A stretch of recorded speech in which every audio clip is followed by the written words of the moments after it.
For 3 consecutive nights, Nova, a young bobcat, lay trembling in the corner of her enclosure at the wildlife sanctuary, unable to sleep.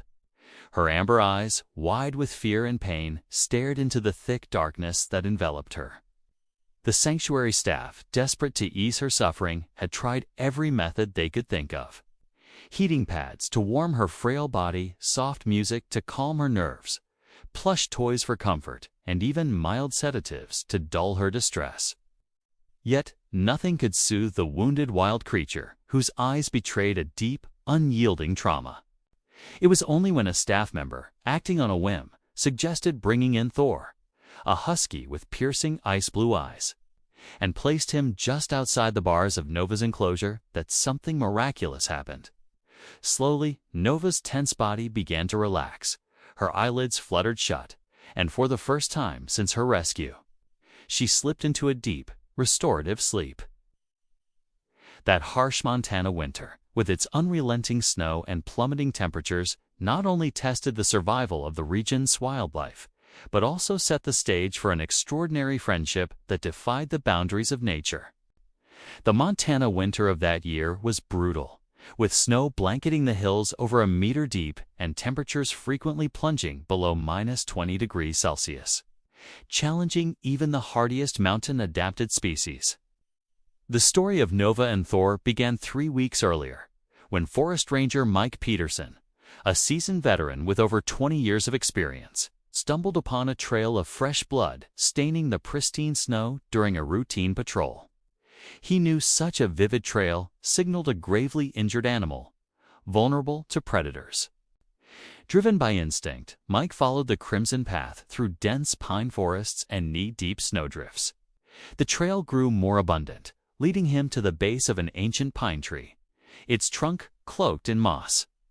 There, curled up in the freezing snow, lay a young bobcat, no older than 6 months, her hind legs twisted at unnatural angles.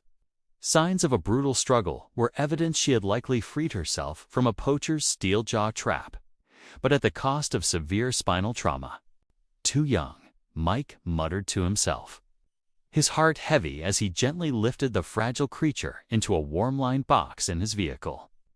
On the drive to the sanctuary, he checked on her constantly, her weak, pained growls echoing in the quiet cab.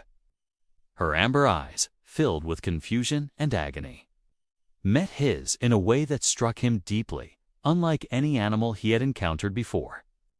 At the sanctuary, wildlife veterinarian Lisa Henderson sprang into action the moment Mike arrived with the injured bobcat. The facility wasn't equipped for such severe trauma cases, but this was an emergency. As staff scrambled to prepare a temporary operating room, Lisa conducted rapid initial assessments.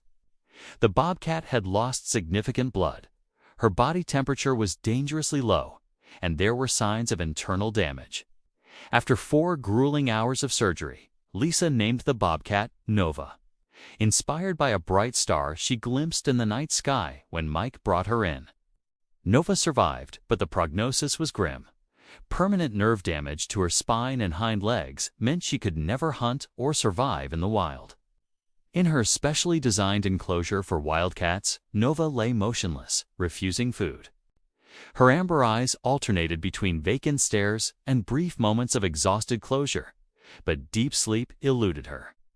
Nightly, she attempted to stand, only to collapse in visible pain, her pitiful cries piercing the sanctuary's quiet halls. The medical team, hearts heavy, began discussing humane euthanasia, knowing that a life in captivity for a wild bobcat was often not the kindest path. The turning point came unexpectedly when Sarah Collins, a wildlife photographer, documenting Montana's wolves, visited the sanctuary with her white-gray husky, Thor. As Sarah led Thor past the special care area, the dog froze, ears perked, nose pointing toward Nova's enclosure. Unlike other dogs that might bark at the scent of a wild cat, Thor stood still, as if drawn by an inexplicable force. Intrigued, Sarah allowed him to approach, stopping about a meter from the enclosure bars.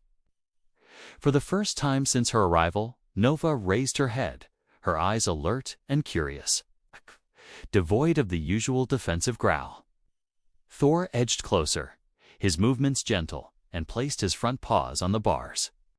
Nova, with effort she hadn't shown since surgery, dragged herself forward using her front legs until only the iron bars separated them. In Nova's eyes, Lisa saw a spark of flicker of interest that replaced the constant fear and pain. It was a moment that hinted at a connection beyond explanation, a small door opening in the Bobcat's guarded soul.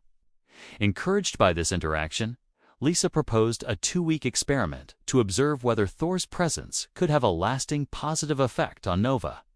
Sarah began visiting daily with Thor, sitting near the enclosure without forcing interaction. Gradually, Nova spent less time curled in the corner and more time near the bars, watching Thor. She began eating when Thor was present, a task that had previously required immense effort from the staff. Her vital signs, heart rate, blood pressure, and body temperature stabilized. On the 5th night, a breakthrough occurred. As Sarah prepared to leave with Thor, Nova emitted high-pitched, pleading cries, unlike her usual pained growls. The sound, raw and desperate, echoed through the sanctuary. When Sarah and Thor were 300 meters away, the night staff called, reporting Nova's extreme agitation. Thor, too, seemed distressed, pulling at his leash and howling softly. Lisa made a bold decision. She asked Sarah to bring Thor back and place his kennel next to Nova's enclosure overnight. Under close monitoring with infrared cameras, the results were astonishing.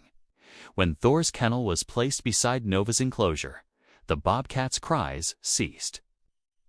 She dragged herself as close to the bars as possible, and Thor pressed his nose near hers through the gaps. Within 5 minutes, Nova fell into a deep sleep, her first since arriving at the sanctuary. Biological data revealed a 70% drop in Nova's cortisol levels. When Thor was near, a change Lisa couldn't attribute to chance. Specialized equipment confirmed that Nova only achieved REM sleep crucial for recovery when Thor was present. Without him, she remained in light, restless sleep or stayed awake. Experiments with Thor's recorded sounds, scented toys, or another similar husky failed to replicate the effect. There was something unique in their bond, defying scientific explanation. Over time, Nova began mimicking Thor's movements, dragging herself with her strong front legs in a way that, while not natural for a bobcat, was remarkably effective. She even imitated Thor's responses to Sarah's commands, sitting or tilting her head in a surprising display of observational learning. Not all went smoothly. Sanctuary Director Richard Matthews raised concerns about anthropomorphizing a wild animal and the potential precedent of bonding wildlife with domestic animals. A 24-hour separation test was attempted to assess dependency, but after just 12 hours, Nova's panic was so severe refusing food, clawing the enclosure until her paws bled that the test was halted. Thor, too, was distressed, howling and refusing to leave Sarah's cabin door. Monitoring showed Nova's heart rate and blood pressure spiking dangerously, risking surgical complications. Lisa prioritized Nova's safety, ending the test early. After extensive debate, Nova was deemed an exceptional case. Sarah received permission to adopt her, creating a semi-wild enclosure at her Forest Edge home for Nova and Thor. Over the next 5 years, Nova matured into a striking adult bobcat, her glossy coat and bright amber eyes belying her spinal injury. She developed a unique half-walking, half-crawling gait, moving with surprising agility. Each morning, she and Thor shared quiet moments on a flat rock, watching the sunrise in silent companionship. Their relationship evolved into a balanced partnership.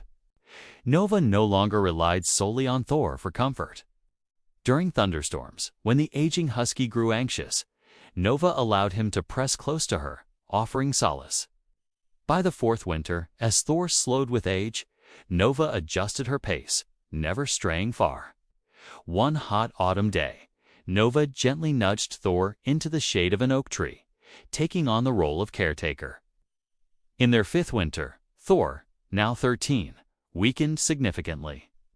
Nova rarely left his side, sharing her warmth. On the longest night of that winter, Nova did something unprecedented.